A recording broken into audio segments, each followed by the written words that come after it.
ચલો વિદ્યાર્થીઓ, ધોરણ 12 ચેપ્ટર નંબર 12 બાયોટેકનોલોજી અને તેના પ્રયોજનો.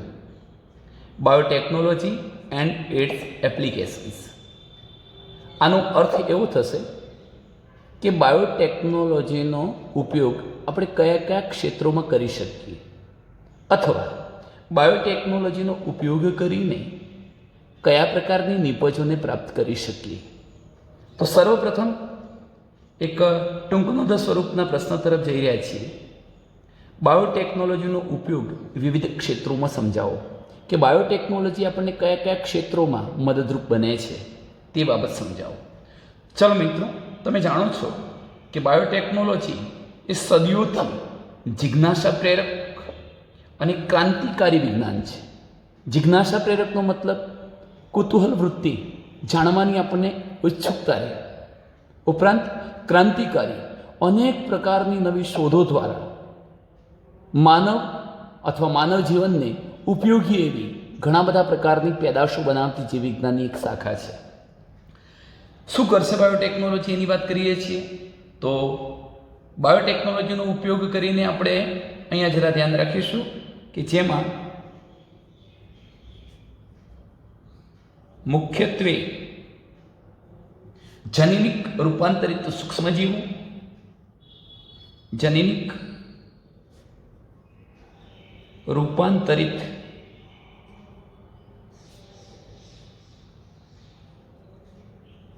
સૂક્ષ્મજીવો, ફૂગ, વનસ્પતિ અને પ્રાણીઓનો ઉપયોગ કરીને. અહીંયા એક અગત્યનો શબ્દ આવ્યો,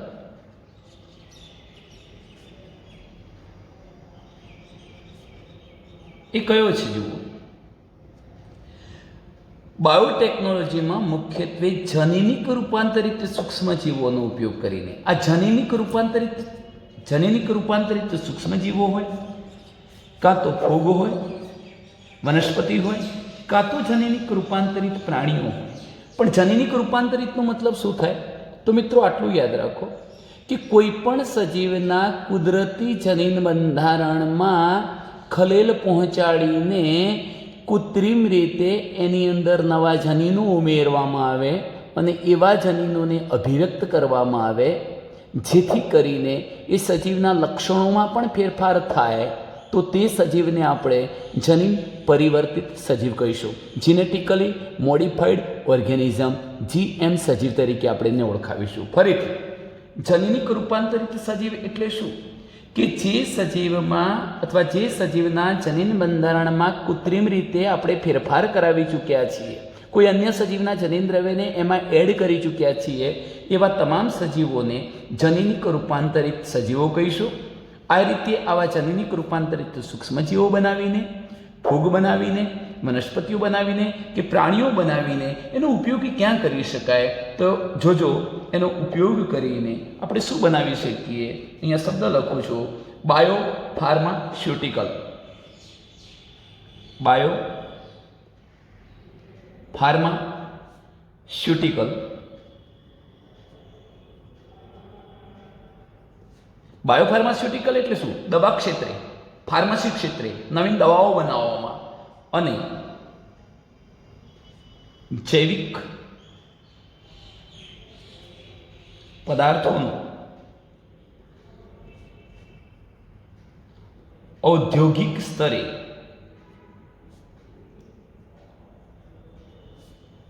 ઉત્પાદન કરવામાં થાય છે. અહીંયા બે શબ્દો છે. બાયોફાર્માસ્યુટિકલ એટલે ઔષધ ક્ષેત્રે દવાઓ બનાવવી એક ક્ષેત્ર, અને બીજું જૈવિક પદાર્થોનું. જૈવિક પદાર્થો મિત્રો આગળ આપણે વિવિધ પ્રકારના કાર્બનિક એસિડ, ઉત્સેચકો, અંતઃસ્ત્રાવો ભણી ગયા, અન્ય જૈવિક નિપજો ભણી ગયા. તો એ બધા જ જૈવિક પદાર્થોનું ઔદ્યોગિક સ્તરે મોટા પાયે ઉત્પાદન કરવામાં આપણને બાયોટેકનોલોજી ઉપયોગી બને છે. એકવાર ફરીથી, કે જેમાં મુખ્યત્વે જનીનિક રૂપાંતરિત સૂક્ષ્મજીવો બનાવીને, ફૂગ બનાવીને, વનસ્પતિ અથવા પ્રાણીઓ કે બધા જનીન પરિવર્તિત છે, એ બધા જનીન પરિવર્તિત સજીવોનો ઉપયોગ કરી તમે બાયોફાર્માસ્યુટિકલ ક્ષેત્રે અને જૈવિક પદાર્થોનું ઔદ્યોગિક સ્તરે ઉત્પાદન કરી શકો, એમાં તમને બાયોટેકનોલોજી મદદરૂપ થાય છે. મિત્રો, બીજા નંબરનો મુદ્દો બાયોટેકનોલોજીનો ઉપયોગ કયા કયા ક્ષેત્રે થાય છે જુઓ. બાયોટેકનોલોજીનો ઉપયોગ એક તો તમે જાણો છો ચિકિત્સા ક્ષેત્ર, ચિકિત્સા ક્ષેત્ર દવાઓ બનાવવામાં, ઔષધ ક્ષેત્રે, ચિકિત્સા ક્ષેત્રે અથવા ચિકિત્સા શાસ્ત્ર પણ કહી શકો. તો ચિકિત્સા ક્ષેત્ર રોગોનું નિદાન કરવું, કયા પ્રકારના રોગ થયા છે ડાયગ્નોસિસ કરવું. ખેતીમાં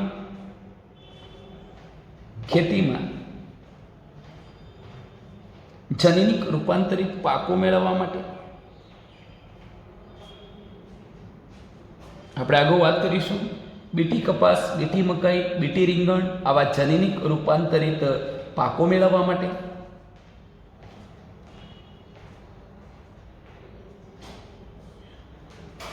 પોષણ મૂલ્ય, જેમાં વધુ પોષણ મૂલ્ય મળતું હોય એવા પોષણ મૂલ્ય ધરાવતા ખાદ્ય પદાર્થો મેળવવા માટે, ખાદ્યો મેળવવા માટે. ઉપરાંત બાયો રેમિડિયેશન, મિત્રો આ શબ્દ અગત્યનો છે. બાયો રેમિડિયેશન, આ બાયો રેમિડિયેશન શું છે? તો મિત્રો તમે જાણો છો કે ઘણી વખત અનેક ટન કચરો ભૂમિ પર ઠલવાતો હોય છે, જે હકીકતમાં પ્રદૂષણ કરતા હોય છે.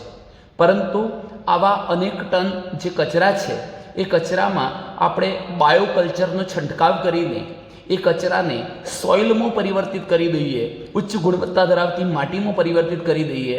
અને આવું કાર્ય કરવા માટે આપણે બાયોકલ્ચરનો છંટકાવ કરીને ત્યાં એવા બેક્ટેરિયાની વૃદ્ધિ કરાવી શકીએ, જેથી કરીને આ અનેક ટન કચરો હતો એ ખાતરમાં ફેરવાઈ જઈ શકે.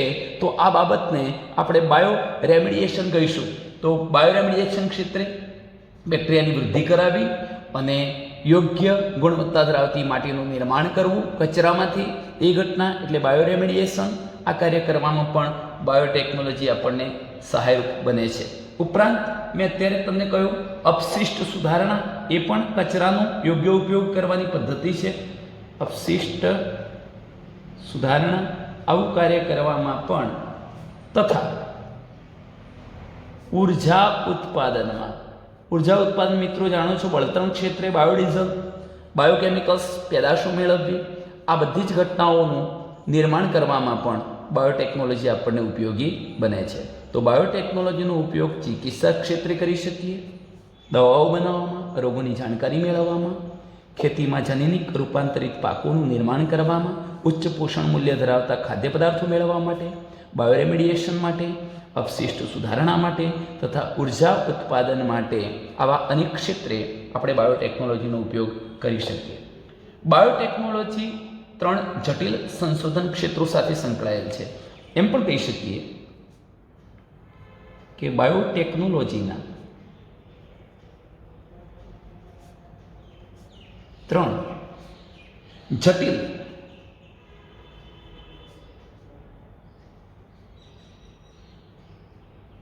સંશોધન ક્ષેત્રો આ પ્રમાણે છે. લખીશ 3 ક્ષેત્રો જુઓ કે બાયોટેકનોલોજીના 3 જટિલ સંશોધન ક્ષેત્રો, એટલે ટૂંકમાં બાયોટેકનોલોજી કયા 3 જટિલ ક્ષેત્રોએ કાર્યપ્રદાન આપે છે. તો એમાં પ્રથમ હું લખીશ, આપણે 3 શબ્દોને લખી લઈએ પછી સમજીએ. સુધારે સજીવ, સામાન્યતઃ સૂક્ષ્મજીવ અથવા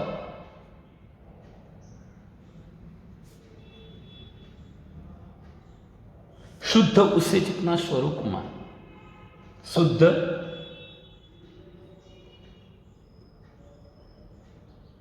ઉત્સેચકના સ્વરૂપમાં શ્રેષ્ઠ ઉત્પ્રેરક પૂરા પાડવા,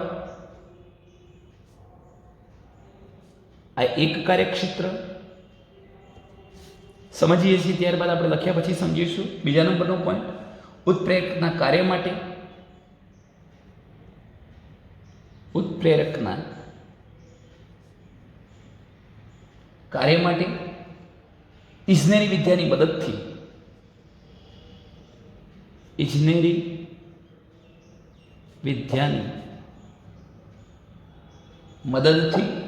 ઇષ્ટતમ પરિસ્થિતિનું નિર્માણ કરવું, ઇષ્ટતમ પરિસ્થિતિનું નિર્માણ કરવું. અને ત્રીજી બાબત આપણે સમજીએ છીએ, અનુપ્રવાહ સંસાધન ટેકનોલોજી દ્વારા અનુપ્રવાહ સંસાધન ટેકનોલોજી દ્વારા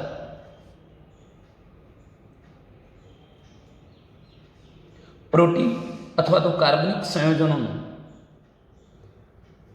પ્રોટીન કે પછી કાર્બનિક સંયોજનોનું શુદ્ધિકરણ કરવું.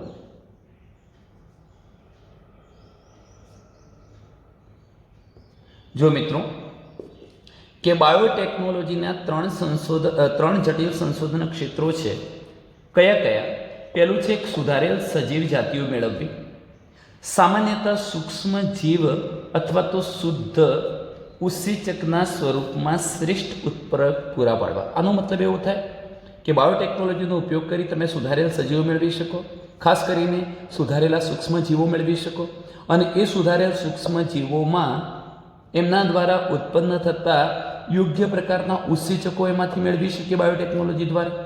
મેં તમને અગાઉ પણ ઉદાહરણ આપ્યું હતું કે જે સૂક્ષ્મ જીવોનું જનીન બંધારણ કુદરતી હતું એમાં કૃત્રિમ જનીનો અથવા વિદેશી જનીનો ઉમેરી અને એ સૂક્ષ્મ જીવોને આપણે જનીન પરિવર્તિત કરી દઈશું, જેથી કરીને એ સૂક્ષ્મ જીવો દ્વારા આપણને યોગ્ય પ્રકારના ઉત્સેચકો પ્રાપ્ત થઈ શકે.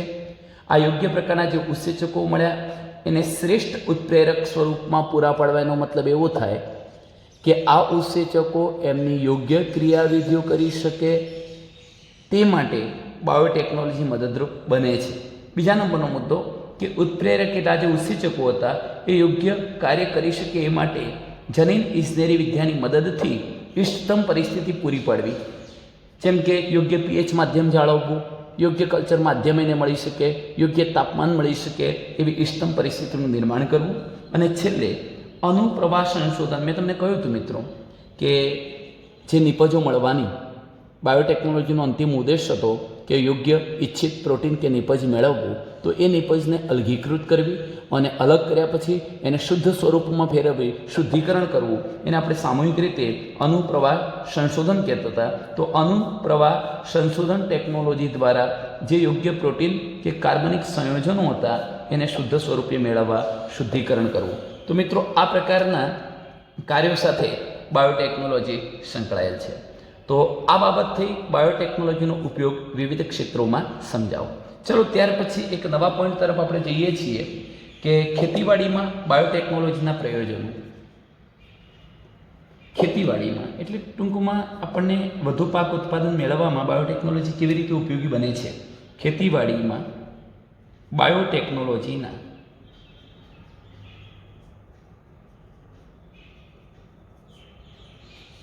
પ્રયોજનો.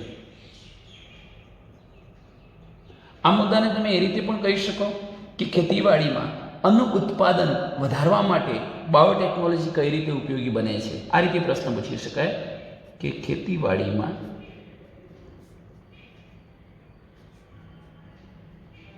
અન્ન ઉત્પાદન વધારવા માટે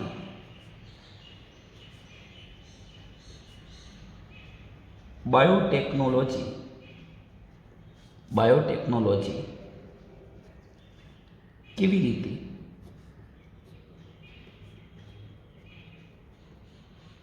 ઉપયોગી બને છે. ચલો મિત્રો આપણે આ મુદ્દાની ચર્ચા કરીએ છીએ કે ખેતીવાડી ક્ષેત્રે અન્ન ઉત્પાદન વધારવા માટે આપણને બાયોટેકનોલોજી કેવી રીતે ઉપયોગી બની શકે. તો અન્ન ઉત્પાદન વધારવા માટે તમે જાણો છો એમ 3 વિકલ્પો છે. અન્ન ઉત્પાદન વધારવા માટે ખેડૂતો જોડે 3 પ્રકારના વિકલ્પો છે. ટૂંકમાં 3 રીતે અન્ન ઉત્પાદન વધારી શકાય. કઈ 3 રીત? તો પ્રથમ રીત છે એગ્રો કેમિકલ આધારિત ખેતી.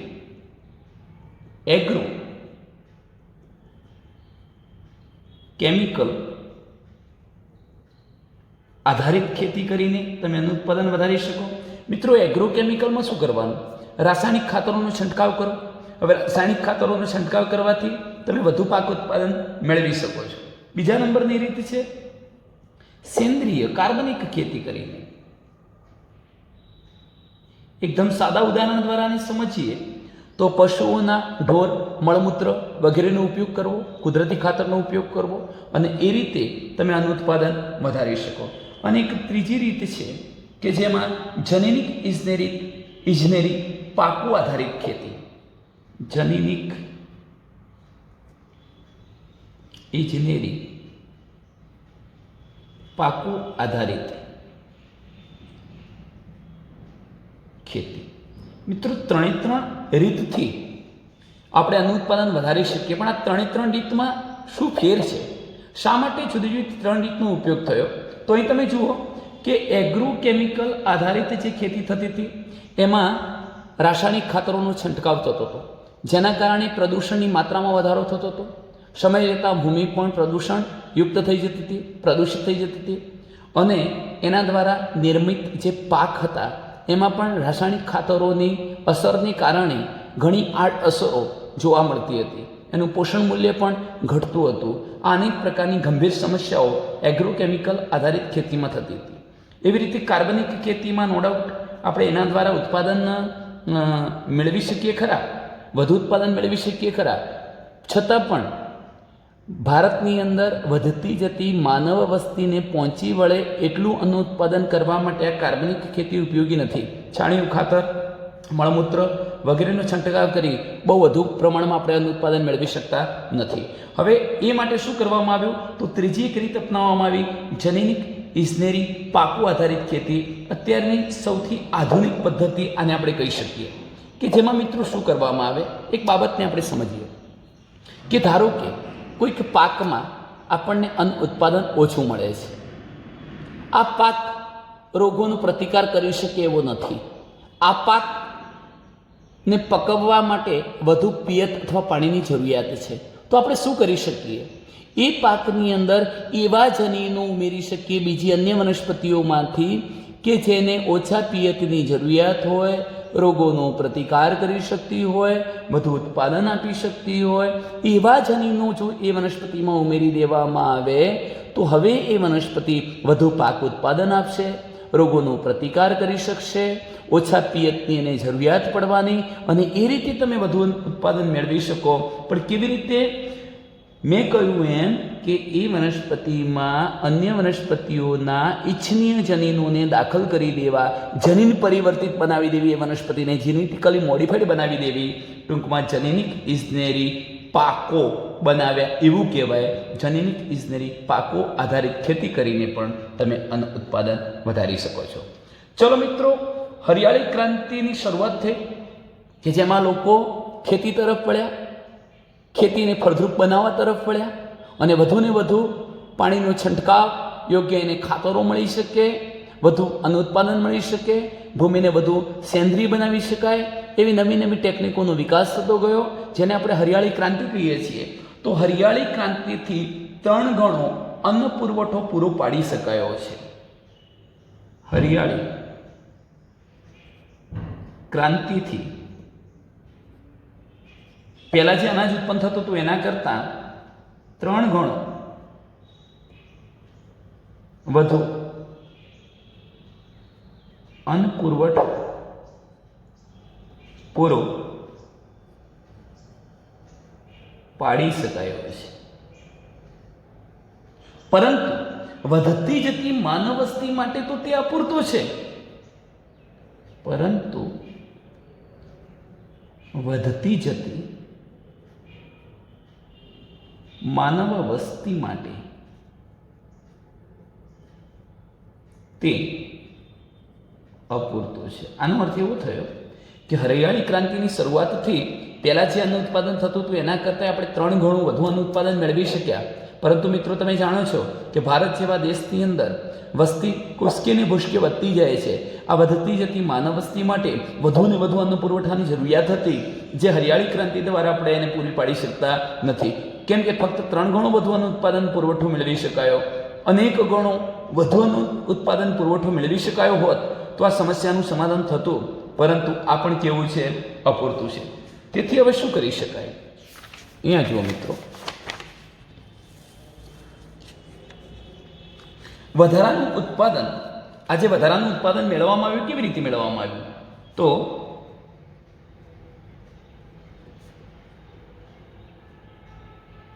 આ વધારાનું જે ઉત્પાદન માત્ર સુધારેલી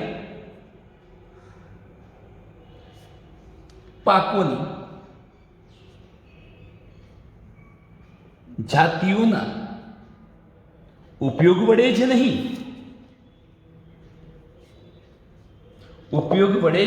નહીં, પરંતુ આ શબ્દને સમજીશું મિત્રો, જુઓ, પરંતુ કુશળ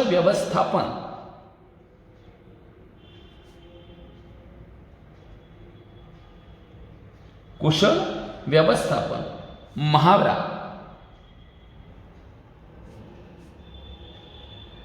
અને એગ્રોકેમિકલ્સનો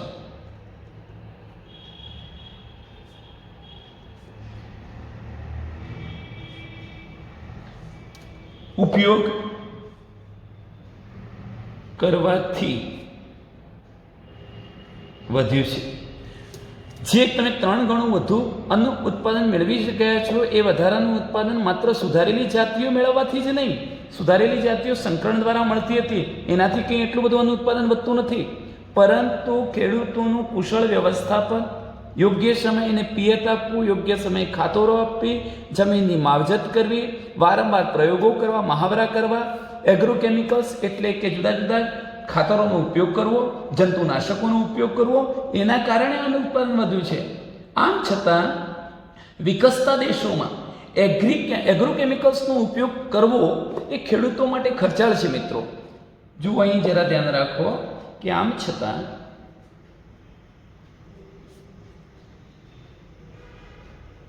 વિકસતા દેશો, વિકસિત દેશ અને વિકાસશીલ દેશ બંનેમાં ફેર છે.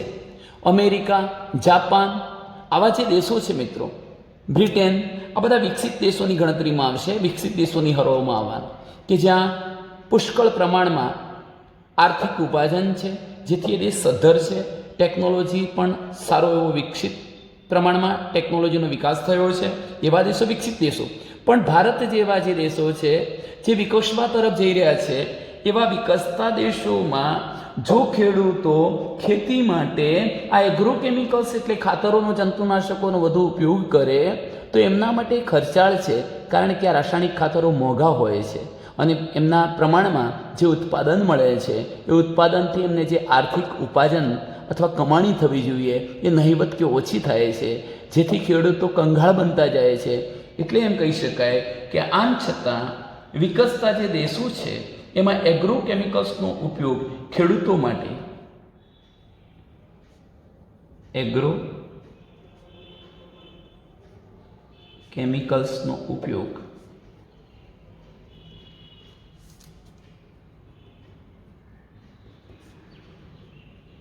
ખેડૂતો માટે ખૂબ જ ખર્ચાળ છે, એમને પોષાય એવું નથી, ખૂબ જ ખર્ચાળ છે. આથી ઓછા પ્રમાણમાં એગ્રોકેમિકલ્સનો ઉપયોગ કરી વધુ પ્રમાણમાં ઉત્પાદન મેળવવા માટે શું કરવામાં આવ્યું? જનીનિક પરિવર્તિત પાકોનો ઉપયોગ કરવામાં આવ્યો. આ શબ્દ બરોબર ધ્યાન રાખજો. એક ટૂંકો પ્રશ્ન, શા માટે પાક ઉત્પાદન વધુ પ્રમાણમાં મેળવવા માટે જનીનિક પરિવર્તિત પાકોનો ઉપયોગ થયો? તો એમ કહીશું કે અન્ન ઉત્પાદન વધારવા માટે ખેડૂતો એગ્રોકેમિકલ્સનો ઉપયોગ કરતા હતા, ખાતરોનો, જંતુનાશકોનો વગેરેનો, રાસાયણિક જંતુનાશકોનો, જે ખરેખર ખેડૂતોને પોષાય એમ નથી, ખર્ચાળ છે. એના પ્રમાણમાં એમને જે આર્થિક ઉપાર્જન મળવું જોઈએ ઓછું મળે છે. ખેડૂતોનું શોષણ ન થાય તે હેતુથી શું કરી શકાય? તો જનીનિક પરિવર્તિત પાકોનો ઉપયોગ કરવામાં આવ્યો. તો આપણે એમ લખીશું, આથી ઓછા પ્રમાણમાં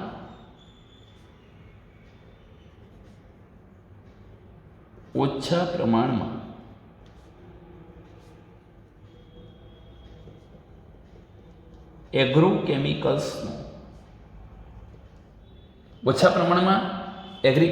એગ્રોકેમિકલ્સનો ઉપયોગ કરી વધુ પ્રમાણમાં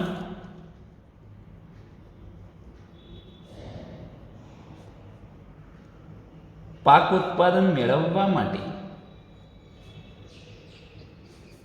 આ શબ્દ મહત્વનો છે, જનીનિક પરિવર્તિત એટલે જેના જનીન બંધારણમાં ફેરફાર કરાવી ચૂક્યા છીએ એવા પાકો જીનેટિકલી મોડિફાઈડ પાક કહીશું. જનીનિક અથવા કૃત્રિમ રીતે પરિવર્તિત કરવામાં આવ્યા છે, જેના જનીનને આપણે કૃત્રિમ પરિવર્તિત કરવામાં આવ્યા છે એવા કહીશું જનીનિક પરિવર્તિત પાકો ઉપયોગી બને છે. ફરીથી સમજો કે એગ્રોકેમિકલ્સનો ઉપયોગ કરી આપણે પાક ઉત્પાદન વધારી શકતા હતા, પરંતુ ખેડૂતોને પોસાય એવું નહોતું, ખર્ચાળ છે.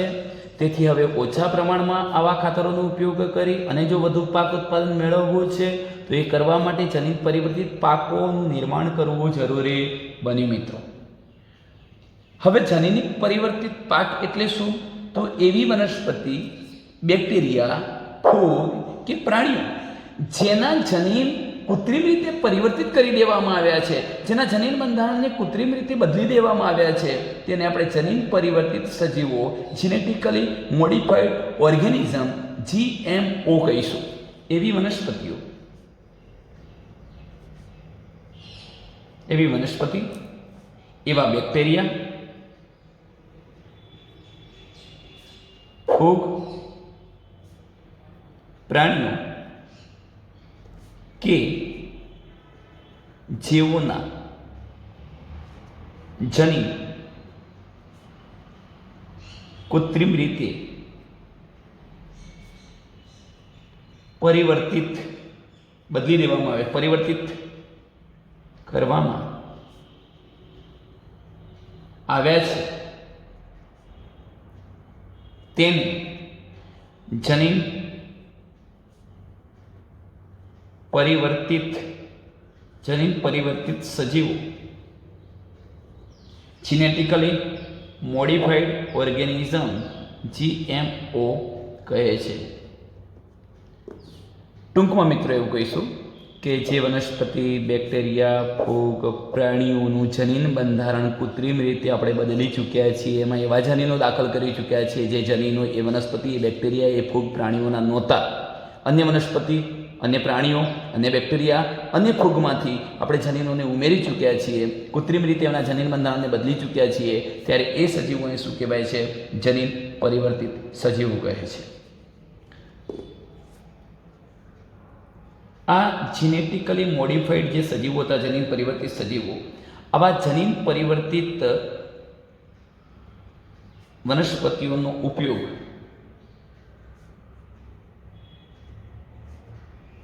ઘણા પ્રકારે લાભદાયી છે. જનીનિક રૂપાંતરણ દ્વારા એમના જનીન બંધારણને બદલી દેવાથી ઘણી રીતે આપણને લાભ થાય છે. ટૂંકમાં જનીન પરિવર્તિત વનસ્પતિનો ઉપયોગ કરવાથી આપણને ઘણા બધા પ્રકારે લાભ થાય છે. કેવી રીતે ઘણા બધા પ્રકારે લાભ થાય છે? ક્રમિક મુદ્દાઓને આપણે સમજીએ. અજૈવિક પ્રતિબળો, પરિબળો પણ કહીશું, અજૈવિક પરિબળો, જેવા કે શીત ઠંડીની અસર હોય, અછત એટલે ટૂંકમાં પાણી વગેરે પર્યાપ્ત માત્રામાં ન મળતું હોય, જ્યાં વધુ પડતા ક્ષારોયુક્ત ભૂમિ હોય, ગરમીનું પ્રમાણ વધુ હોય, એની સામે આવી બધી જ અજૈવિક પરિબળોવાળી પરિસ્થિતિ સામે પાકોને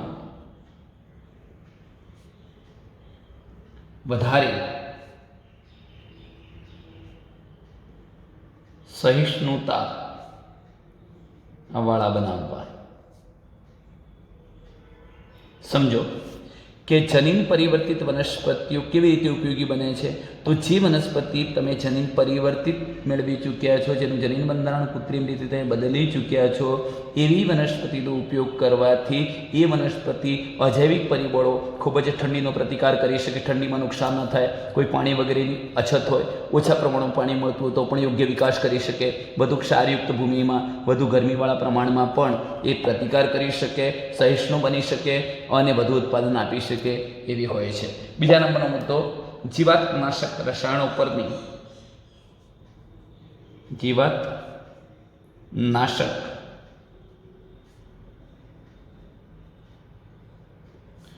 રસાયણો પરની નિર્ભરતા ઘટાડવી એ પણ લાભ આપશે. જેમાં કૌંસમાં આપણે લખી શકીએ જંતુ પ્રતિરોધક પાકોનું નિર્માણ. આનો અર્થ એવો થાય કે આ જે જનીન પરિવર્તિત વનસ્પતિ છે એ ઉગાડવાથી તમારે જીવાતનાશક રસાયણો પરની નિર્ભરતા રાખવી પડતી નથી. એટલે જીવાતનાશક રસાયણોનો છંટકાવ કરવો પડતો નથી. કેમ કે આ જનીન પરિવર્તિત વનસ્પતિ કુદરતી રીતે જ જે જીવાતો એમને નુકસાન કરવાની હતી એની સામે પ્રતિકાર કરી શકે એવી હોય છે, જેથી જીવાતનાશક રસાયણો પરની આપણી નિર્ભરતા ઘટી જાય, ઓછી થઈ જાય. ટૂંકમાં જંતુ પ્રતિરોધક પાક હશે. એ પાક કેવો બની જવાનો? જંતુઓનો પ્રતિરોધ કરી શકે તેવો. ત્યાર પછીના મુદ્દાની ચર્ચા કરીએ મિત્રો. ત્રીજા મુદ્દાની કે લણણી પછી લણણી પાકી જાય એના પછી આપણે એને કાપી લઈએ છીએ. લણણી પછી ખેતીને થતું જે નુકસાન છે, લણણી પછી થતા નુકસાનને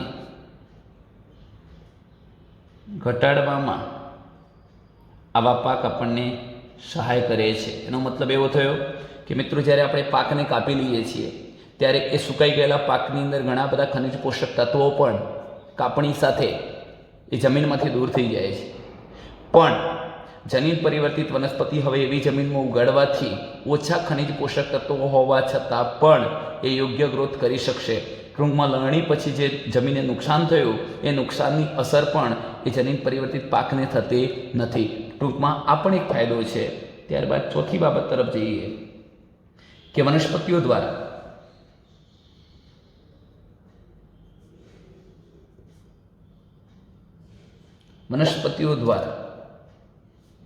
ખનિજોના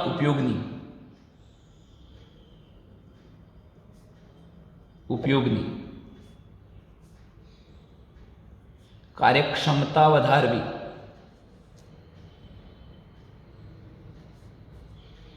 તે ઝડપથી નષ્ટ પામતી અથવા નાશ પામતી ભૂમિની ફળદ્રુપતાને અટકાવે. આનો મતલબ એવો થયો, મેં તમને અગાઉ જ કહ્યું કે આ વનસ્પતિઓ જે છે એ ભૂમિમાં રહેલા ખનિજ પોષક તત્વોને યોગ્ય માત્રામાં જ લેશે, જરૂરિયાત પૂરતા, અને યોગ્ય માત્રામાં લઈ અને વધુ કાર્યક્ષમતાથી એનો ગ્રોથ કરી શકશે. પરિણામે એ લણણી સાથે જે ખનિજ પોષક તત્વો દૂર થઈ જતા હતા, ભૂમિ નાશ પામતી હતી અને જેના કારણે ભૂમિની ફળદ્રુપતા ઘટી જતી હતી, એવી ફળદ્રુપતા પણ ઘટતી અટકી જાય છે. ચલો ત્યાર પછીના મુદ્દાની ચર્ચા કરીએ, પાંચમા મુદ્દાની. તો એવું કહી શકાય કે આ જે જનીન પરિવર્તિત પાક હોય છે એ ખોરાકનું પોષણકીય મૂલ્ય એટલે ઉચ્ચ પોષણ આપશે, પોષણકીય મૂલ્ય વધારે છે. જનીન પરિવર્તિત પાકો ખોરાકનું પોષણકીય મૂલ્ય વધારે છે. ઉદાહરણ તરીકે લેવું છે તો આપણે કહી શકીએ, ઉદાહરણ તરીકે આવા જનીન પરિવર્તિત પાકોમાં વિટામિન એનું વધુ પ્રમાણ જોવા મળે છે. વિટામિન એનું વધુ પ્રમાણ જોવા મળતું હોય એવી આપણે એક ચોખાની જાત લઈએ છીએ, સોનેરી ચોખા, જે ખરેખર જનીન પરિવર્તિત પાક છે. તો મિત્રો, જનીન પરિવર્તિત જે વનસ્પતિઓ છે અનેક પ્રકારે આપણને લાભ આપે છે. મેં અહીંયા લખ્યું છે કે અજૈવિક પરિબળો સામે એમની પ્રતિકારકતા વધે છે, પછી જીવાતનાશક રસાયણો પરની નિર્ભરતા ઘટી જાય છે, એના કારણે લણણી પછી ખેતીને થયેલું જે નુકસાન છે એને ઘટાડવામાં ઉપયોગી બને છે. વનસ્પતિઓ દ્વારા ખનિજોના ઉપયોગની કાર્યક્ષમતા વધે છે, એટલે કે ભૂમિની જે ફળદ્રુપતા ઘટી જતી હતી અટકશે. ખોરાકનું પોષણકીય મૂલ્ય વધારે છે, જેમ કે વિટામિન એનું ઉત્પાદન વધુ પ્રમાણમાં થાય. સોનેરી ચોખા આપણે એનું ઉદાહરણ આપી શકીએ. આ ઉપયોગો ઉપરાંત, આ તો ખરા જ, પણ આ ઉપયોગો ઉપરાંત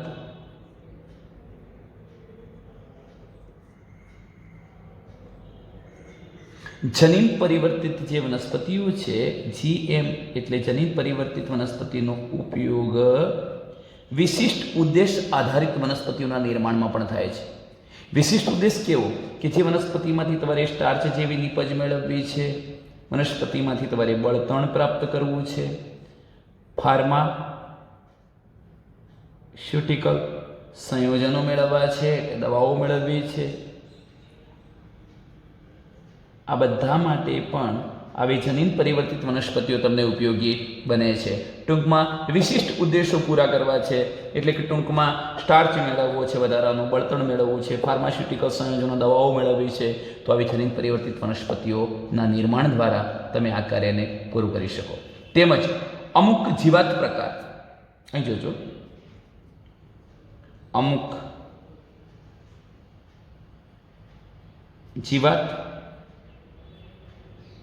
પ્રતિકારક, જીવાતોનો પ્રતિકાર કરી શકે એવી જીવાત પ્રતિકારક વનસ્પતિઓ જે જંતુનાશકોના ઉપયોગના પ્રમાણને ઘટાડે છે. આ શબ્દ સમજો. અમુક જીવાત પ્રતિકારક વનસ્પતિઓ એટલે તમે જે જનીન પરિવર્તિત વનસ્પતિ બનાવી છે, એવી જનીન પરિવર્તિત વનસ્પતિ જે જીવાતોનો પણ પ્રતિકાર કરી શકતી હોય, એનું નિર્માણ કરવાથી તમારે રાસાયણિક જંતુનાશકોનો વપરાશ કરવો પડતો નથી. એટલે જે જંતુનાશકોના ઉપયોગના પ્રમાણને શું કરશે? ઘટાડે છે. ચલો મિત્રો, ત્યાર પછીના મુદ્દાની ચર્ચા કરીએ. હું એક ઉદાહરણ આપું છું. બીટી.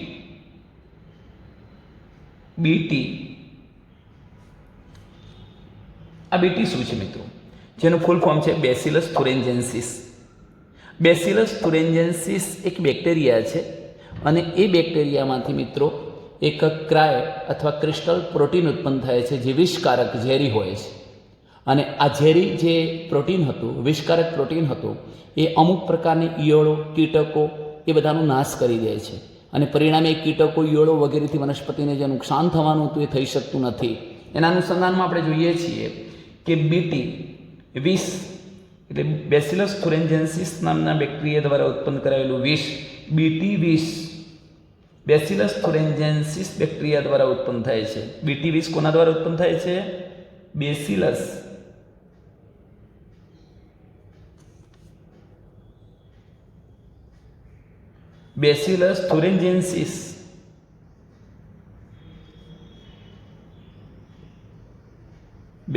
થુરિન્જેન્સિસ બેક્ટેરિયા દ્વારા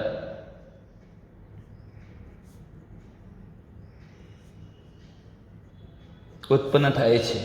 ફરીથી સમજો કે બેસિલસ, આપણે બીટી કપાસ, બીટી રીંગણ એ બધું ભણીશું, એમાંનો ઉપયોગ આવવાનો છે કે બીટી વિષ એટલે બેસિલસ થુરિન્જેન્સિસ નામના બેક્ટેરિયા દ્વારા ઉત્પન્ન કરાયેલું વિષ. આજે બીટી વિષકારક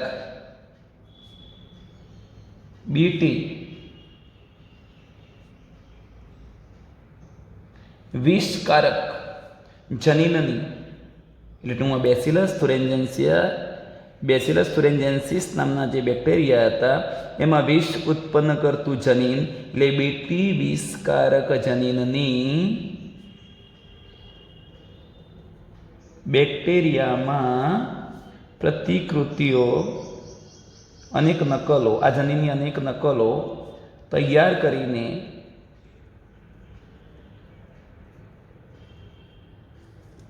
તેને વનસ્પતિઓમાં પ્રદર્શિત કરવામાં આવે છે.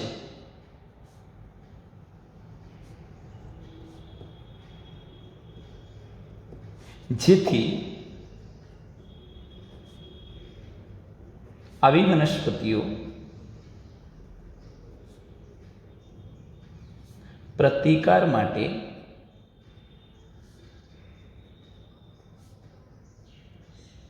જંતુનાશકોની જરૂરિયાત રહેતી નથી. આવી રીતે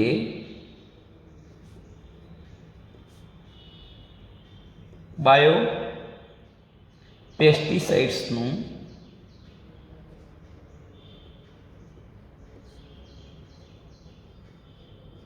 નિર્માણ થાય છે. ઉદાહરણ તરીકે, દાખલા તરીકે બીટી કપાસ,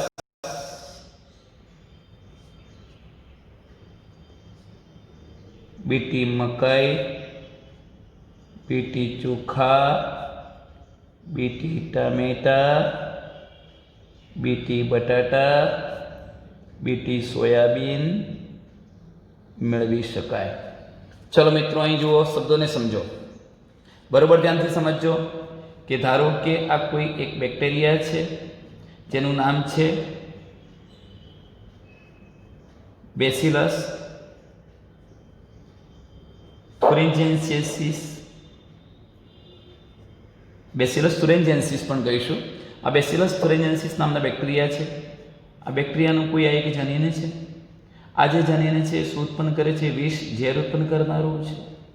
આવા જનીનને જ્યારે આપણે કોઈ વનસ્પતિની અંદર દાખલ કરીએ છીએ,